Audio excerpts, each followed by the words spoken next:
In today's video, I want to show you an exercise which I have pre-drawn, and I've pre-drawn it because there are 15 different stages in this exercise, and I thought if you weren't going to fall asleep, then perhaps it's better that I draw it in advance.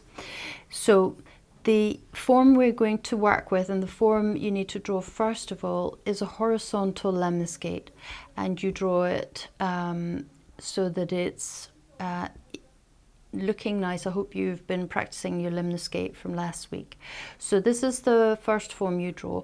I've numbered the different stages of the inversion because what is going to happen is that we're going to invert the lemniscate shape from start to finish, which is number 15 down here, and we're going to turn the form, the center of the form, inside out. So the center of the form is going to become the outer part and the wings will become the center, and it happens through this transformation. So you draw your lemniscate, start with number 1, then you draw number 2. What you want to do when you're doing this is you want to maintain the crossing point. That has to remain stable as you're drawing this form.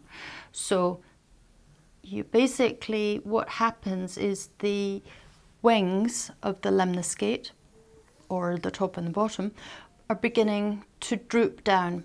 So it's a little bit Dalian-esque, if you like, it's sort of melting almost. So you draw your shapes, and as you can see, I hope, the wings are beginning to move down and move closer together. And here in number 6, when we're drawing our shape, we've got the wings just touching each other here. They're just beginning to get close. And in number 7, the wings have actually started overlapping. That's what's happening in number 7. So still our crossing point from the first lemniscate is still the same. We're holding on to that. That's still fixed, but the wings, or top and bottom, are beginning to fold over each other. In number 8, what happens is we have the wings folded over so much that actually number 8 is a special stage in the inversion process. We're halfway through the inversion, and that means that at this point the form that we are drawing is symmetrical, both horizontally and vertically. So it's completely symmetrical, and that's the only time in the inversion process that we see the form being absolutely symmetrical. So this is also the time where we really have to concentrate and focus, because in the next stage of the inversion, what's happened is that we have dissolved the crossing point. The point that we've maintained in all 8 drawings is now being dissolved, and these, we're shifting our attention. So we've had the wings have kind of overlapped down here, so now we're shifting our attention in number 8 to number 9, and we're now beginning to hold on to the crossing at the bottom as our focal point, and then beginning to think of the top bit as wings moving out. This takes a little bit of practice, but you can do it if you practice. And you can see what happens in number 10 here. The wings are beginning to fold out a bit more. So here the wings are just kissing or touching. And then in number 10, they've moved a bit further apart.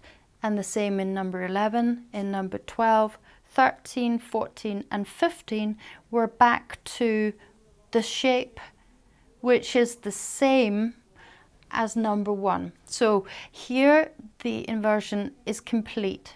But as you can see, I've drawn some red dots where the first lemniscate, or where the lemniscate, when it starts off, the top and the bottom part of the lemniscate, they've become the center of the lemniscate. Through this inversion process, they have become the center. And the center part of the lemniscate, when we started out, has become the top and bottom, or the sides, the outer part of the lemniscate. So you can see that if you follow the red dots all the way along in the transformation and the inversion process here, you can see how that happens. So it happens here. Here, what was the wings, which are still the wings here, is now the crossing point. So between number 8 and number 9, you have to pay attention. And then again, here in number 10 and 11, you can see we just continue with the cross with the red dots, and the same with the green. I hope you can see the colors on the video, and really follow what it is I'm trying to convey to you here. That's the process for this week, and I'll put maybe a bonus video at the end to show how this transformation takes place in a process. So if you're interested to see that, not just in stages, but in a process, then click on to the video coming next. And if you don't want to do that, then I'll see you next week for a new exercise.